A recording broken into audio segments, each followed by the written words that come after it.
Good morning, students. Today we are going to discuss chapter Bills of Exchange. It is a chapter totally based on journal entries.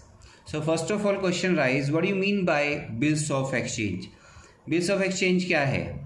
इसके लिए पहले एक छोटी सी introduction. You know, in modern age, every business sells its goods on cash as well as credit basis. Her business को क्या करना होता है, अपनी गुड्स को कैश पे भी और क्रेडिट पे भी सेल करना होता है. And whenever goods are sold on credit basis then debtors are created, you know, है ना. तो क्या बनते हैं, जिनको आप क्रेडिट पे सेल करते हो तो डेटर्स बनते हैं. And definitely these debtor will make you payment after some times.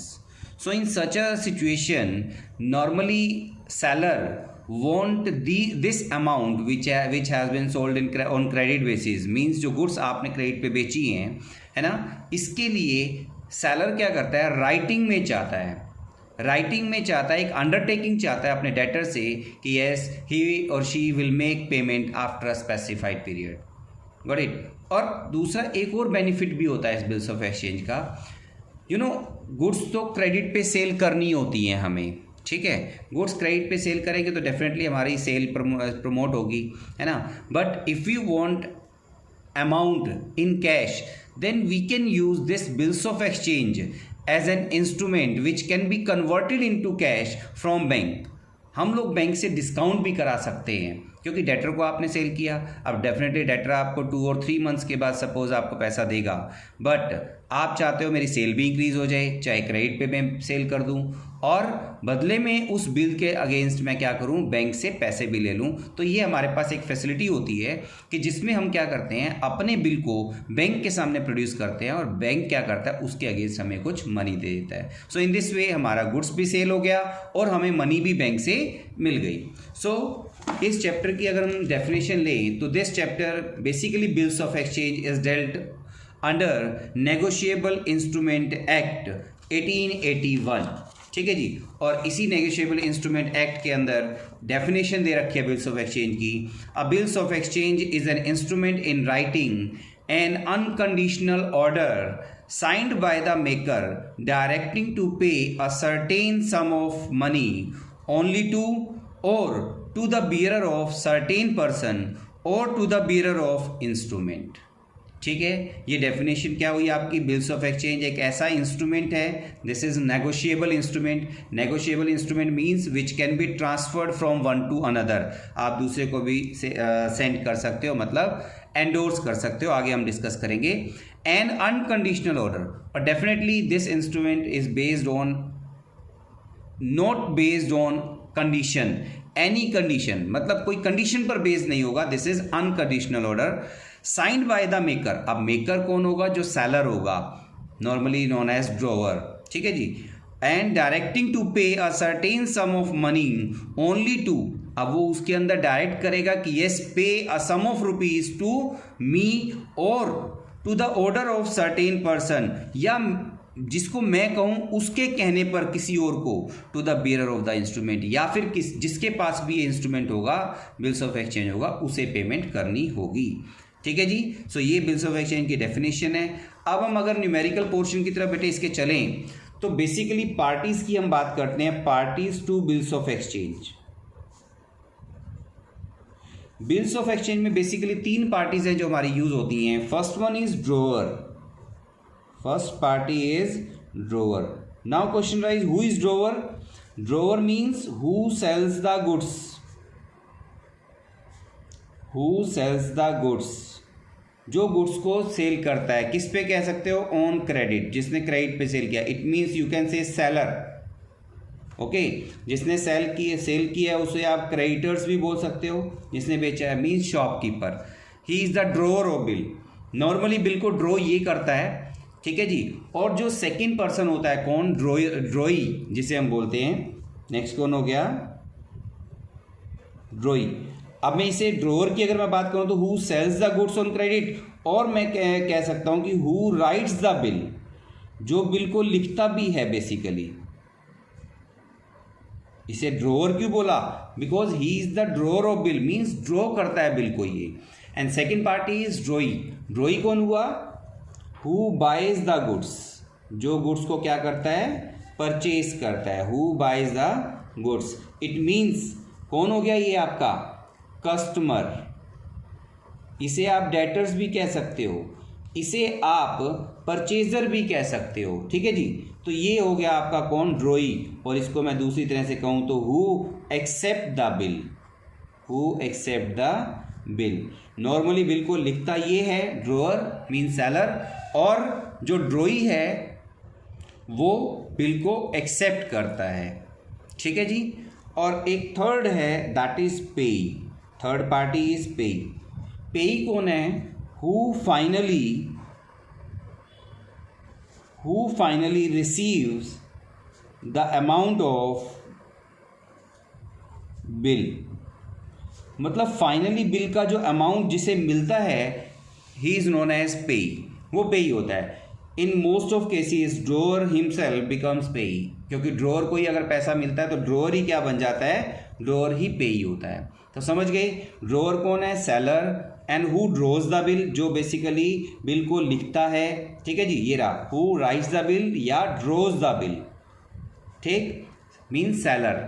और ड्रॉई कौन हो गया, who buys the goods mean customer, means debtors, means who accept the bill, क्योंकि सेलर बिल को लिखेगा और ड्रॉई को दे देगा, मीन्स डेटर को दे देगा और डेटर उसे एक्सेप्ट करेगा, ठीक है जी। एंड पेई, पेई कौन है, who finally get the money. अगर हम बिल्स ऑफ एक्सचेंज का एक स्पेसिमेन देखें बेटा, तो आपकी बुक में गिवन है ये दिस वन। सबसे पहले न्यू दिल्ली, एड्रेस ये गिवन है जी, किसका, सेलर का, ठीक है जी। उसके बाद स्टैम्प ड्यूटी होती है यहाँ पे, और यहाँ लिखा है 2 months आफ्टर डेट, मतलब आज से 2 महीने बाद, 3 months भी हो सकता है। पे टू मी और my order the sum of ₹5 lakh only for the value received. It means या तो मुझे या मेरे ऑर्डर पर आप क्या करो, 5 लाख रुपीज़ मुझे दे देना 2 months के बाद, फॉर द वैल्यू रिसीव्ड का मतलब जिसका आज आप बेनिफिट ले चुके हो। बेनिफिट का मतलब आप हमसे गुड्स परचेज कर चुके हो, गॉट इट। और यहाँ पे अपने वो साइन करेगा, और यहाँ पर यहाँ ड्रॉअर के साइन होंगे जो सेलर होगा, और यहाँ पर कौन होगा, जो एक्सेप्टर है, जो ड्रॉई है, मीन्स जो आपका कस्टमर है, he will sign the same, ठीक है जी। So this is the format of bills of exchange. Now we are going to discuss journal entries, ठीक है जी। So in every question you will have to prepare the books of drawer as well as drawee. Sometimes books of payee can also be given. So पहले तो हम drawer और ड्रॉई की बात करेंगे, यहाँ हम बात करते हैं books of drawer, and second यहाँ मैं साइड बाय साइड ले रहा हूँ books of drawee, got it. But बेटे आपको ये फॉर्मेट जो है it should be in journal format, proper journal का फॉर्मेट बनेगा, ठीक है जी। चलिए, first of all whenever goods are sold on credit by the seller. अब ये कौन है आपका, सेलर है, ये कौन है आपका, डेटर है, जिसे हम ड्रॉई बोलते हैं। तो whenever goods are sold on credit then drawer mean seller would pass entry. आप बताइए, आप सेल करते हो तो क्या एंट्री पास करोगे। मैं अज्यूम करता हूं कि suppose drawer is X and drawee is Y, ठीक है। X Ramesh, Y Suresh, X और वाई मैंने नाम रख लिए, ठीक है जी। तो X sold goods to Y, बताइए जनरल एंट्री सिंपल है, इट्स अ क्वाइट सिंपल। क्या एंट्री बनेगी, Y debit to sales, Y debit to sales, और नरेशन में दे दो कि sold goods to Y on credit. आपने क्रेडिट पे क्या किया, वाई को गुड सेल कर दिया, ठीक है। एग्जाम्पल भी ले लेते हैं, suppose we have sold goods for ₹10,000 to Y, Y को एंट्री हो गई। Now in the books of Y, Y क्या एंट्री पास करेगा इसके लिए, Y will pass entry purchases account debit, because he has purchase the goods, purchases account debit to, किससे लिया इसने, एक्स से, रिवर्स करेंगे एक दूसरे से, और यहां लिखेगा बोट गुड्स या purchase goods from x on credit, got it. तो ये इसने सेल की और इसने परचेज की एंट्री पास कर दी। नाउ सेकेंड एंट्री, अब देखिए गुड्स सेल करने के बाद now X will draw the bill. अभी मैंने बिल का फॉर्मेट दिखाया, बिल्स ऑफ एक्सचेंज ड्रॉ करेगा, and Y will accept the same and will return the same to X. So एक किस्म से क्या होगा कि फाइनली वाई ने एक बिल दे दिया, किसको, एक्स को दे दिया। तो X will receive the bill, bill is your asset, bill receivable, इसके लिए बन गया bill receivable, and for Y it's BP, bills payable. So bill receivable asset होगी इसके लिए, he will pass entry BR account debit या bills receivable account debit to, क्या हो जाएगा यहां पर वाई, बिकॉज वाई से आपने ले लिया क्रेडिट द गिवर, ठीक है जी, और यहां लिखो acceptance received, acceptance received. So same 10,000 का आपको बिल मिल गया, ठीक है जी।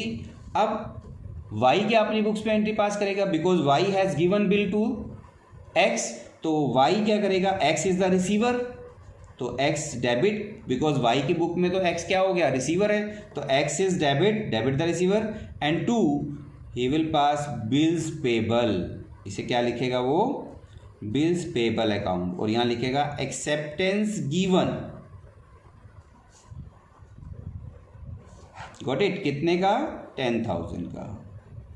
अब मैं एग्जांपल लेता हूं कि suppose you have sold goods on January 1st 2020, X has sold goods to Y on January 1st 2020, ठीक है जी, तो 2020 जनवरी 1st को सेल परचेज की एंट्री पास हो गई, एंड सेम जनवरी 1st को ही क्या हो गया आपका, बिल रिसीव करने की भी एंट्री हो गई, इसने बिल पे करने की एंट्री कर दी। नाउ ऑन मैच्योरिटी डेट और on due date we will pass next entry on due date, और you can say on maturity date. अब मैच्योरिटी डेट पे क्या एंट्री पास होगी, अब मैच्योरिटी डेट सपोज, अब क्वेश्चन क्या बना यहाँ पे कि X sold goods to Y for rupees 10,000 on January 1st 2020 and due a bill of rupees 10,000 means for the same for 2 months या 3 months, 3 months का बिल लिख दिया, Y accepted and return it to X, Y ने accept किया उसे return दे दिया x को, सो दोनों एंट्री पास हो गई। Now after 3 months due date would be there, but just to calculate this due date or maturity date we must consider or we must know days of grace as per negotiable instrument 1881, Indian negotiable instrument 1881, 3 days of grace are given to drawee to make payment।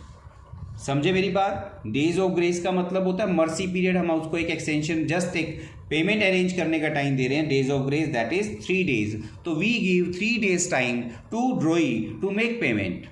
Now these 3 days will be counted from the due date, due date कौन सी, maturity of period. अब maturity जनवरी 1st को 3 months का bill है suppose, तो क्या हुआ, जैन फेब मार्च, मार्च 31st है ना, जनवरी है तो मार्च अप्रैल 1st हो जाएगा, अप्रैल 1st बन गई date, and now we will add 3 days on April, 1st अप्रैल आपकी डेट बन रही है 2020, इसमें 3 days प्लस कर दो आप, तो now it will become 4th April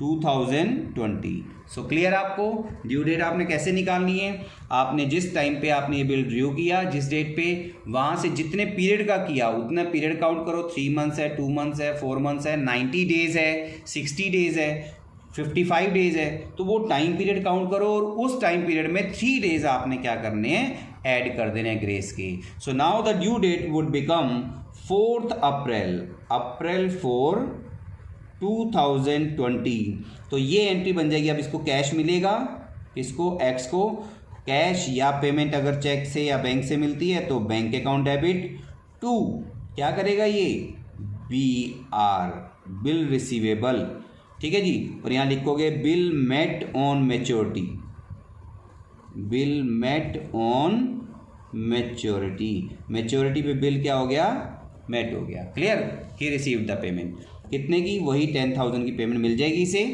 and now Y will pass entry, Y क्या करेगा, वाई करेगा अपना बीपी कैंसिल करेगा, bills payable account debit, bills payable account debit to cash और बैंक, अगर पेमेंट कैश से करी तो कैश, और अगर चेक से करी तो बैंक, और यहाँ लिखेगा कि बिल या amount of bill paid on maturity या बिल मेट ऑन मैच्योरिटी एक ही बात है, मैच्योरिटी पे बिल की पेमेंट कर दीजिए हमने। क्लियर? कितने का? वही 10,000 का। सो बेटा quite simple, 3 entries we will pass. और अब ये हम लोग केसेस में डिस्कस करेंगे। एंड जो मैंने बेसिक एंट्री आपको बताई, इसमें फर्स्ट केस हमारा कवर हो गया, case number 1। Case number 1 is retaining the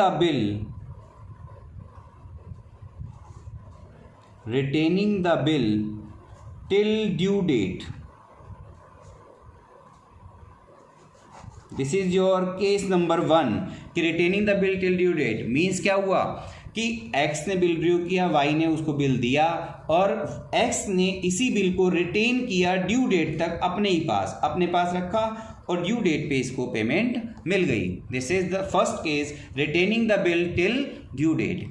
ऐसे ही बेटे इसके अंदर हम क्या करेंगे, 1 बाय 1 हम केसेस ऐड करते जाएंगे। ठीक है, बट इससे पहले now you will solve question number 1 based on this. 1 means जो न्यूमेरिकल जर्नल एंट्रीज बनती हैं आपकी, वो आप सोल्व करोगे इसके बेस पर। ठीक है बेटे, बट उससे पहले आपको जो 1-2 क्वेश्चन स्टार्टिंग में दे रखे हैं, 1 और 2 question, they are based on due dates. Now हम इस डेज ऑफ ग्रेस के ऊपर फोकस करेंगे थोड़ा बेटा। डेज ऑफ ग्रेस में क्या है, आपको मैंने बताया कि as per negotiable instrument act 1881 3 days of grace are given to drawee to make payment. ठीक है जी, और 3 days आपने देखा, जैसे जनवरी 1 से 3 months हुए थे आपके 1 अप्रैल तक, 3 days ऐड करके हमारी ड्यू डेट बन गई अप्रैल 4।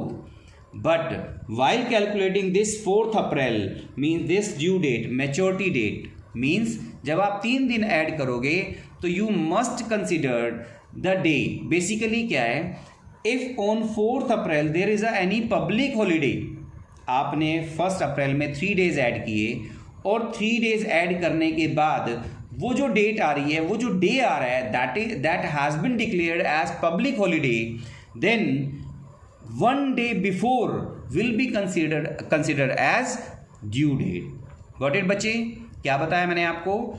अगर मान लो, अब जैसे मान लो कोई बिल ऐसा है जिसकी ड्यू डेट आपकी जो बनती है वो बन रही है मान लो 15 अगस्त। क्या ड्यू डेट बन रही है आपकी?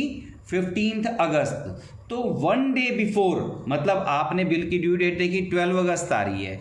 ठीक है जी, और उसमें 3 days ऐड करते ही that becomes 15 August. And you know 15 August is a national holiday, है ना? तो in that case 14 August would be considered as due date. तो याद रहेगा बेटे फर्स्ट पॉइंट क्या बताया मैंने आपको। नंबर 1, अगर ये 3 days ऐड करने पर कोई भी gazetted holiday, public holiday, national holiday and already declare holiday आता है, then 1 day before will be considered as due date. अगर ये 15 अगस्त आ रहा होता तो 14 August would be considered as due date. अगर ये 26 जनवरी आ रहा होता तो 25 जनवरी वुड बी कंसिडर्ड। अगर हरियाणा के अंदर ये आपका 1 नवंबर आ रहा होता, 1 नवंबर क्या होता है आपका? हरियाणा डे होता है, तो ये आपका 31 अक्टूबर माना जाएगा। Got it? So this one is public declare holiday, about public declare holiday और national holiday. But suppose this 4 April जो आपने 3 days ऐड करने के बाद 4 अप्रैल निकाला, now any emergency holiday is declared suppose on this day, then 1 day later would be considered as due date। जैसे आपने देखा हमारे फॉर्मर प्राइम मिनिस्टर, जो एक्स प्राइम मिनिस्टर थे मिस्टर अटल बिहारी वाजपेयी, उनकी डेथ हुई तो government has declared emergency holiday through out nation, पूरी कंट्री में एक इमरजेंसी हॉलीडे डिक्लेयर हो गया नेक्स्ट डे। सो सपोज किसी की डेट उस दिन पड़ रही थी तो 1 day नेक्स्ट जो भी आपका लेटर होगा that would be considered as due date. Got it? मेरी बात समझ आई? अगर आपका लाइक ये 4 अप्रैल 3 दिन ऐड करने पर बेटा अगर नेक्स्ट डे आपका बनता है ड्यू डेट, मतलब सॉरी पब्लिक आपका इमरजेंसी हॉलीडे डिक्लेयर हो जाता है, तो नेक्स्ट डे आपने ड्यू डेट मान के चलनी है। सो बेटा फर्स्ट ऑफ ऑल आप यही क्वेश्चन सॉल्व करोगे, ड्यू डेट कैलकुलेट करना सीखोगे। ये आपकी बुक में भी है, क्वेश्चन में भी, एक्सरसाइज में भी दे रखे हैं। जैसे 1 जनवरी को 2 months का बिल हुआ तो क्या डेट हो गई? Feb 1 और मार्च 1, है ना? मार्च 1 में 3 days ऐड किए तो 4 मार्च ड्यू डेट बन जाएगी जी आपकी। क्लियर? ऐसी डेज में हो तो बेटा ऐसे ही ऐसे ही आपका डेज में हो तो डेज में होगा तो कैसे, लाइक 60 डेज हैं तो 1 दिसंबर से आप 60 डेज काउंट करोगे बेटे और आपका क्या होगा, ड्यू डेट काउंट हो जाएगी। क्लियर? मैंने अभी आपको एग्जांपल दिया कि सपोज आपने जो लिया ये रहा 13 जुलाई को बिल किया 30 डेज का। अब 13 जुलाई को 30 डेज आपने काउंट किए तो it becomes your 12th August, due date becomes your 12th August. Got it? So 12th August की ड्यू डेट है तो 3 दिन ऐड करने पर it becomes 15th August. So 14th August would be considered as due date. Clear है बेटा? 14th अगस्त ये due date मानी जाएगी। ठीक, नाउ अब टाइप्स ऑफ बिल भी हम डिस्कस कर लेते हैं बेटा 2 मिनट में। There are 3 types of bill. Bill at sight, bill at sight mean the bill having no maturity period और time period. It means on presenting the bill payment has to be made by the drawee. इसके ऊपर कोई भी fix time नहीं होता, जब भी आप इसे प्रेजेंट करोगे तो ड्रॉई को उसे क्या करनी पड़ेगी, उसकी पेमेंट करनी होगी। ठीक है जी। Now drawee is not entitle to get any grace days. ठीक है जी। Next, bill after date. Bill after date क्या होता है? It is a bill which due date of which is considered on drawing date. Drawing date mean जिस date को आपने draw किया। सपोज आपने बिल को, अभी मैंने यहाँ एग्जांपल लिया था कि 1 जनवरी को हमने क्या किया था, 1 जनवरी को गुड सेल किया और 1 जनवरी को बिल ड्रॉ किया, तो then the due date if it is mention bill after date, अगर ये क्या मेंशन है bill after date, then due date 2 months date 3 months date would be counted from 1 January itself. If it is a bill after date, ये bill after date है तो 1 जनवरी जिस date पे bill draw किया है, आपने बनाया है, उसी दिन से काउंट होगी। And third one is bill after site. Bill after site का मतलब क्या है? सपोज आपने गुड सेल किया फर्स्ट जनवरी को, ड्यू भी किया, ड्रॉ भी कर दिया 1 जनवरी को, but drawee accepted the same on 10th January, 10 जनवरी को किया, तो then the due date of this bill will be counted from 10th January. 10 जनवरी में 2 months ऐड करोगे एंड देन 3 days आप ऐड करोगे।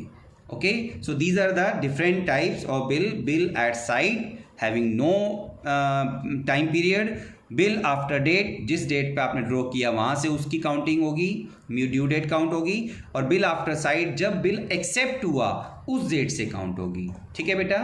Now you will practice question based on this first case, bill retaining till due date, and you will learn to calculate due date of bills.